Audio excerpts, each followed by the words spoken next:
wabarakatuh. Dan selamat siang semuanya. Apa kabarnya hari ini anak-anak ibu? Mudah-mudahan tetap dalam kondisi sehat. Walaupun negara kita saat ini sedang dilanda COVID-19, kita harus tetap sehat. Dengan cara apa? Oke, salah satunya dengan cara mengikuti peraturan pemerintah, yakni stay at home atau di rumah saja dulu.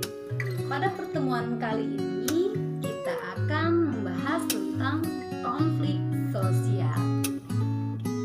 Baiklah, untuk materi atau subtema yang akan kita bahas pada pembelajaran kali ini, yang pertama yaitu pengertian dari konflik itu sendiri.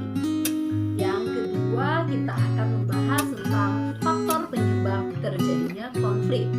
Yang ketiga, kita akan membahas tentang jenis-jenis atau bentuk-bentuk konflik. Keempat, kita akan membahas tentang dampak dari konflik. Yang kelima, atau yang terakhir, kita akan membahas cara penyelesaian konflik. Anak-anak ibu sekalian, perlu kita ketahui bahwa konflik itu tidak dapat dihilangkan dari masyarakat, namun kita dapat meminimalisirnya. Baiklah, kita akan langsung kepada materi inti yang pertama, yaitu tentang pengertian konflik. Pada pertemuan kali ini, Ibu akan menjelaskan tentang pengertian konflik dari 3 sudut pandang. Yang pertama yaitu menurut KBBI, kemudian menurut para ahli, dan yang terakhir secara sosiologisnya. Berikut ini merupakan pengertian konflik menurut Kamus Besar Bahasa Indonesia. Menurut KBBI, konflik merupakan percekcokan, perselisihan, ataupun pertentangan.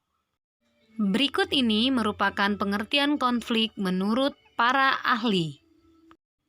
Menurut Surjono Sukanto, konflik adalah suatu proses sosial individu atau kelompok yang berusaha memenuhi tujuannya dengan jalan menentang pihak lawan yang disertai dengan ancaman atau kekerasan. Adapun menurut Gilin dan Gilin, konflik adalah bagian dari sebuah proses sosial yang terjadi karena adanya perbedaan-perbedaan, baik perbedaan fisik, emosi, kebudayaan, dan juga perilaku. Berikut ini pengertian konflik secara sosiologis. Secara sosiologis, konflik diartikan sebagai suatu proses sosial antara dua orang atau lebih, atau bisa juga kelompok, yang berusaha menyingkirkan pihak lain dengan cara menghancurkan atau membuatnya tak berdaya. Baiklah, yang kedua yaitu faktor-faktor penyebab konflik. Adapun penyebab konflik bisa terjadi karena perbedaan.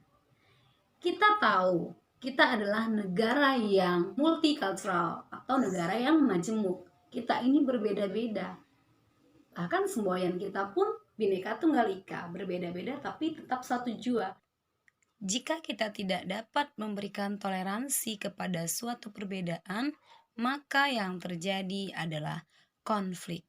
Nah, langsung saja kita kepada faktor penyebab konflik. Yang pertama yaitu perbedaan individu. Kita dengan orang lain tidak akan pernah sama.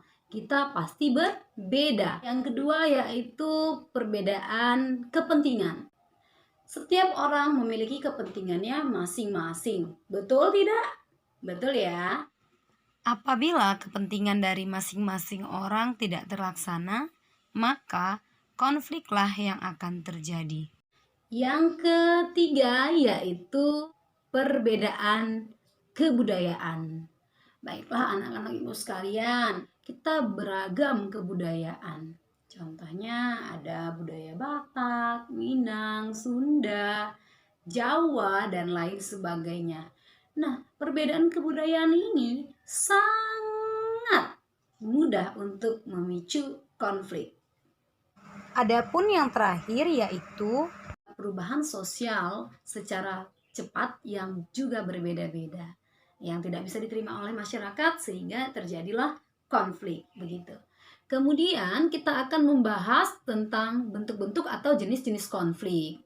Nah, pada pertemuan kali ini, jenis-jenis konflik yang akan kita bahas yaitu konflik individu, yaitu terjadinya antara individu dengan individu. Yang kedua yaitu konflik agama. Terjadinya konflik karena perbedaan agama tentunya. Yang ketiga, konflik antar kelompok.